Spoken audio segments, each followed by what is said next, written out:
What's going on, everyone? My name is where I don't care. My name is, and today I'm going to do my top 5 best films of 2023 after giving my top 5 worst films of 2023. So, for this list, as I explained before, these are films that got a lot of hype, a lot of build up, and were either a success or were failures. In this case, since we're doing the top 5, they are a success, whether financially or even with reviews. Now, as I also said, these are films that are based off each category, meaning one horror, one animated, one superhero. You get the idea. These are also films that are based off my opinion, so if you feel there's a film that should have been on this list or higher, leave some comments below and let me know. But for right now, let's get started with the top 5 best films of the year. Number 5, Nimona. Originally was supposed to be released by Blue Sky Studios till Disney bought them out and shut down the studio along with the projects they were working on, this film being one of them. Now, thankfully, this film was given a second chance on Netflix, and it ended up becoming a huge success. Not only was this a lot of fun to watch, but I love everything about it, from its beautiful animation, fun characters, funny moments, emotional moments, and the message that delivered so well in the end. Disney missed out on a big opportunity with this film. And honestly, it's a film that I highly recommend checking out, and hopefully we get to see a sequel in the near future.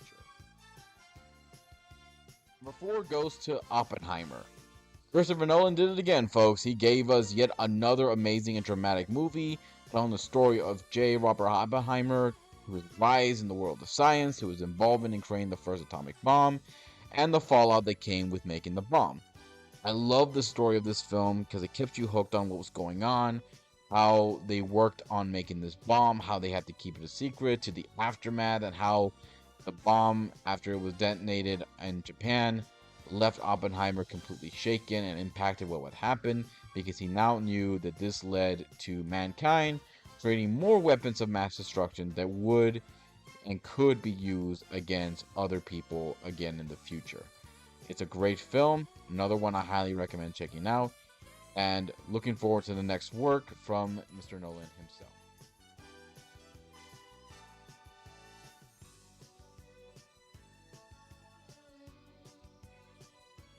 Number 3 goes to Guardians of the Galaxy Volume 3, and no, I did not do that on purpose. And this is the only film from the MCU that actually did a great job this year. This is also the first trilogy film from the MCU that actually had 3 awesome films. This one succeeded with its amazing cast, who all did a great job, all giving it their all, giving us such a great emotional and gut-wrenching plot that kept you hooked on everything that was going on from beginning, middle to the end, and also gave us a great send-off for most of the cast, who will likely not come back anytime soon or probably won't come back at all, and also giving us one of the most hated MCU villains that, while forgettable, will still be remembered for the shit he did to poor baby Rocket and his little cuddly friends. So yeah, another film I highly recommend, and I'm kind of curious to see where they're going to go with this since James Gunn is gone. So we're going to see what's going to happen to the Guardians in the future. Number 2 goes to sawx. To be perfectly honest, I thought this film was going to be a bomb. I thought it was going to be bad like the last film they did and the one before that. Instead, it became one of the best films in the entire Saw franchise. It's an amazing story, it has an amazing cast who gave everything they had, not just relying on the traps and the gore, which honestly wasn't as much as I thought it was going to be, but you got to root behind Tobin Bell's character, who was just a sympathetic character, and wanting to see him get back at the people who wronged him, and seeing the villains get what they deserved was really satisfying. The ending was so good, and then I remembered, oh wait, this isn't the end for Jigsaw, we know what happens later to him, but let me have this. This was still a fun film, and I was really happy how well it went, and cannot wait to see it again, again, and again. Before we get to the number 1 film on this list, here are some honorable mentions.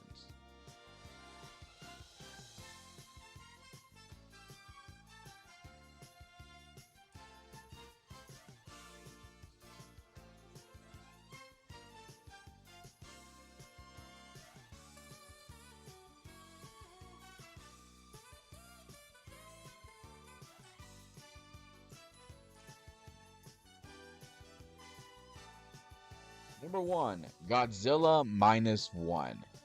This film I freaking loved every bit of this film. From its cast, who are all beloved, felt real, and you got behind, through the plot that was balanced out so well, dealing with the aftermath and terrors of World War II, to trying to overcome the fear of dying, trying to rebuild their lives, and dealing with a radioactive dinosaur. This film did an amazing job with its plot. The visual effects were so gorgeous, the musical scores were so good, and gave us such a satisfying ending, and a very happy one too, while hinting at a sequel. And I hope we do get one, because honestly, after seeing how well this film did, after seeing how Shin Godzilla did, I mean, Japan's just been doing an amazing job with their Godzilla films. I cannot wait to see the next one and see how it's gonna go. But for right now, this film to me is the best film of the year. Prove me wrong, guys. Prove me wrong. Alright, that's it, everyone. If you have a different opinion on these films, or what you think should have been number 1 or should have been on the top 5, leave some comments below. Let me know what you guys think. If you guys have your own top 5 best and worst films of the year, leave them down below as well.